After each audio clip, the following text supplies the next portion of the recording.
Once upon a time, a poor peasant lived in a small run-down hut in a faraway village with his wife and children.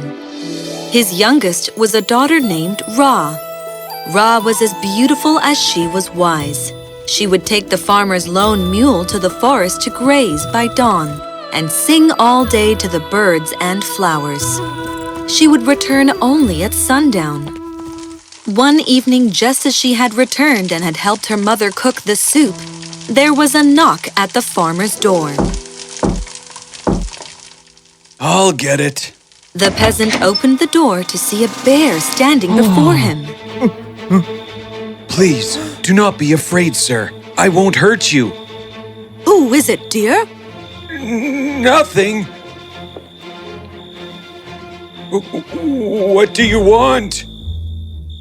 I live in a castle beyond the 3 mountains. I get lonely there. I have heard your daughter sing in the forest. She truly has the voice of an angel. If she would sing to me every day, only for the next 1 year, I would pay her so handsomely that you will never know poverty again, and she would have everything she desires. How can I send my daughter with a bear? As you can see, I am not a regular bear. I will make sure she is well taken care of and is happy. I must ask her first. Wait here a second. So the peasant went back in and spoke to his family. Our daughter will not go with a bear. But Mother, he says he will pay us handsomely. We need the money. We need a couple of new mules. The roof needs repairing, new shoes and clothes for everyone. But you will stay away from us, Ra. It is only for a year, Mother. Plus, don't you remember the prophecy? This can't be it. You never know. Mother? Father? What prophecy? Just something a soothsayer said would happen when you turned 18. And you turned 18 just last week. Well, what is it? That when you turned 18, you would undertake a journey that would make you a queen. What? No, whatever it is, I can't let my daughter go with a bear. Look, had this bear been dangerous, he would have attacked us. Father is right. I think I must go. So Ra decided to go with the bear. The bear asked her to sit on his back and hold his coat as he sped off across the 3 mountains to his majestic palace. Here, this will be your home for the next 1 year, my lady. And if you need anything at all, just ring the silver bell and your wish shall be fulfilled. But please, do not step out into the garden after sunset. Thank you, Mr. Bear. You must be hungry. Would you like some hot stew? I should like that very much. Ra ate to her heart's content and then wished to rest, for she was very tired. Ra rung the silver bell, and immediately there appeared the softest bed there ever could have been, with silken cushions in white and gold. Every day Ra would sing to the bear in the morning, and they would sit and talk throughout the day. But the bear would vanish just before sunset and never tell her where he was going. One night, Ra could not sleep, so she went out for a walk into the palace when she heard the most beautiful music there ever could have been. Somewhere out in the garden by the fragrant fountain, someone was playing the violin. She could not see who it was. She wanted to step out, but she remembered that the bear had asked her not to step into the garden after sunset. So she stood where she was, mesmerized by the melody. For months this continued. Ra would sing to the bear by day, and at night she would listen to the music being played in the garden. As happy as she was with the bear, Ra was missing her family terribly. She became sad. One morning, Your songs were beautiful, but they sounded so sad today. What is the matter? Is something bothering you? I just miss my family so much. It's been months since I saw them. I can take you to them if you like. Will you? Certainly. But you must promise me that you will not tell them what you saw here. I I promise. So the bear took Ra back to her father's house, which was no longer a rundown hut, but rather a grand mansion, and there was no sign of poverty in that rich household. There was great rejoicing when the family saw Ra.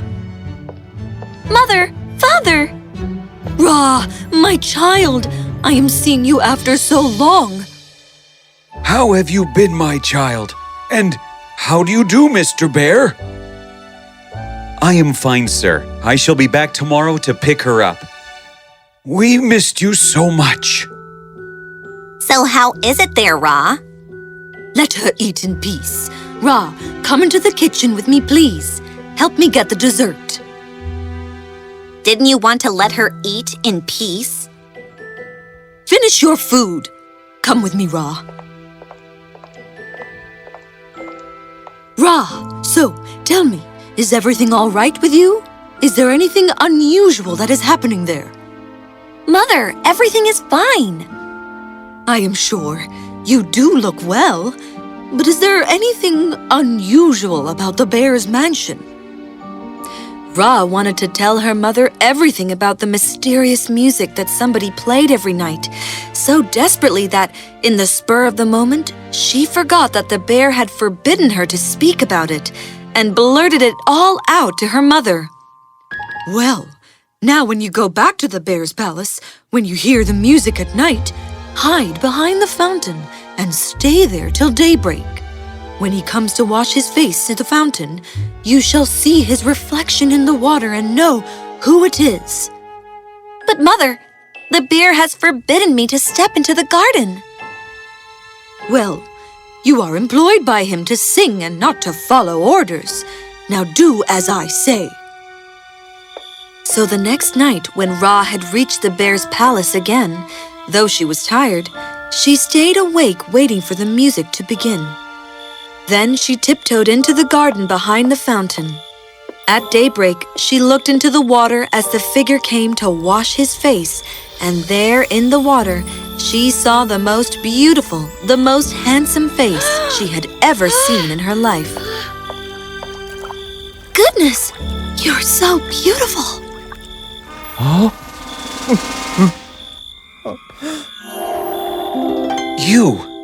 You defied what I asked of you. I'm sorry, but I was just so curious.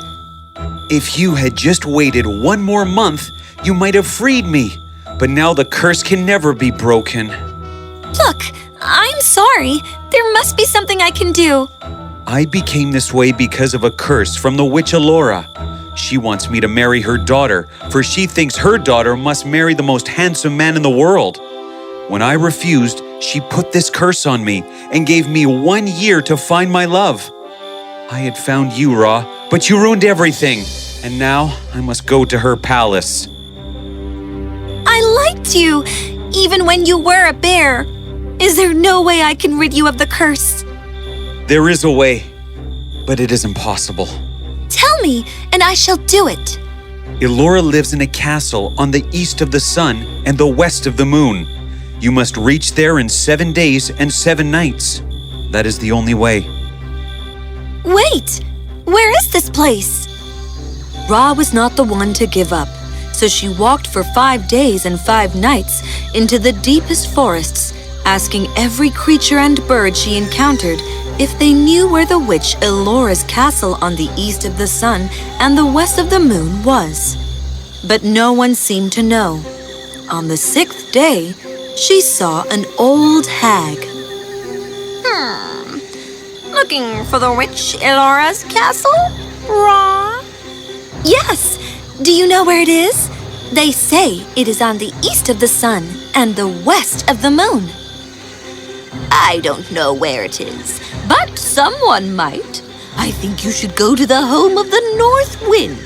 If anyone would know, he would. If anyone could get you there, he could. Thank you. How do I get to the home of the North Wind? My horse will get you there. When you do, just whisper in his ear to go back home, and he will come back to me. Take this with you. You might find some use for it. Thank you so much. The old woman whistled, and a horse appeared. Ra rode it far, far away until she came to the home of the North Wind. Of the 7 days and 7 nights that she had to reach Elora's castle on the east of the sun and the west of the moon, this was the 6th night.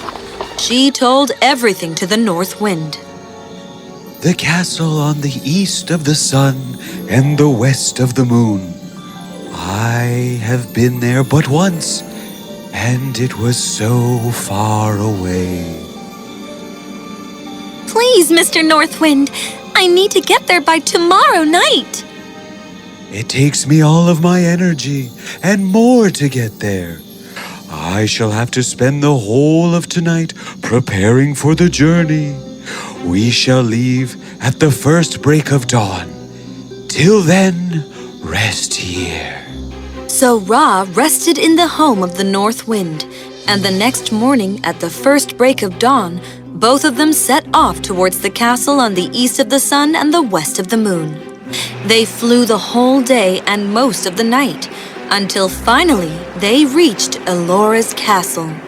Well, this is it.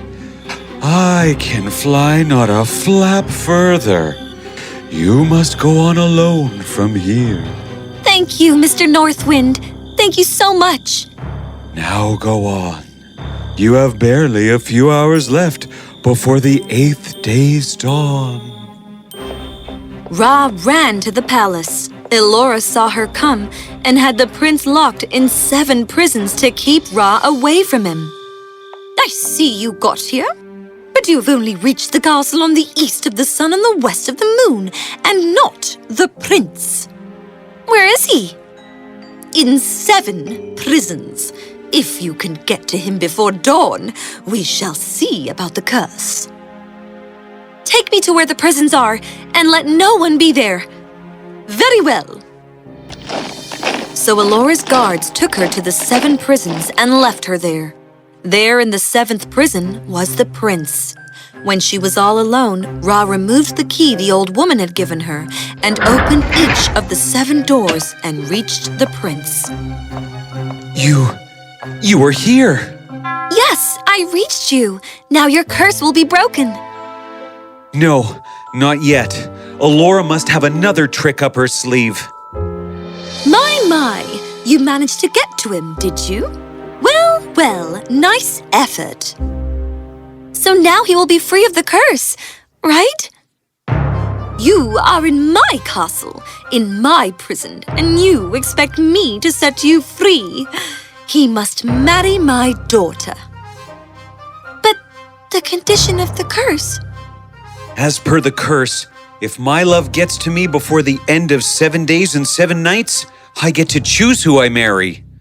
Well, the curse says that if your love gets to you before the end of the 7 days and 7 nights, you can put up a condition which your bride-to-be must fulfill to be wedded to you. And there is no condition my daughter cannot fulfill. I don't love your daughter. She will never be happy with me, Elora. Love and all that nonsense.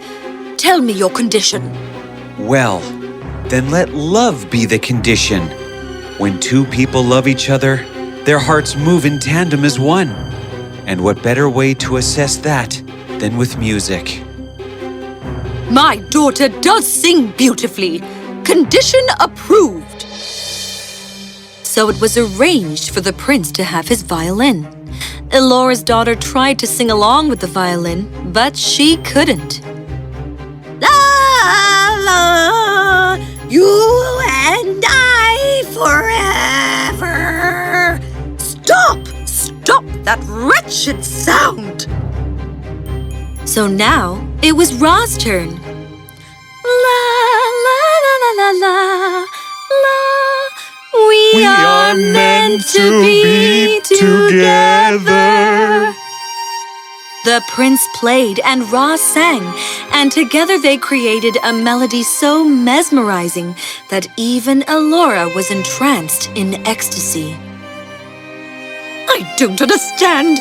My daughter too sings beautifully, but then why couldn't she sing with the prince? Because we do not love each other, Mother, and hence our hearts do not move in tandem, while Ra's and the prince's do. Let them be married, Mother. Free him of the curse. So, Elora freed the prince of her curse, and she and her daughter vanished forever to goodness knows where. Ra and the prince left the palace and lived their lives happily together ever after.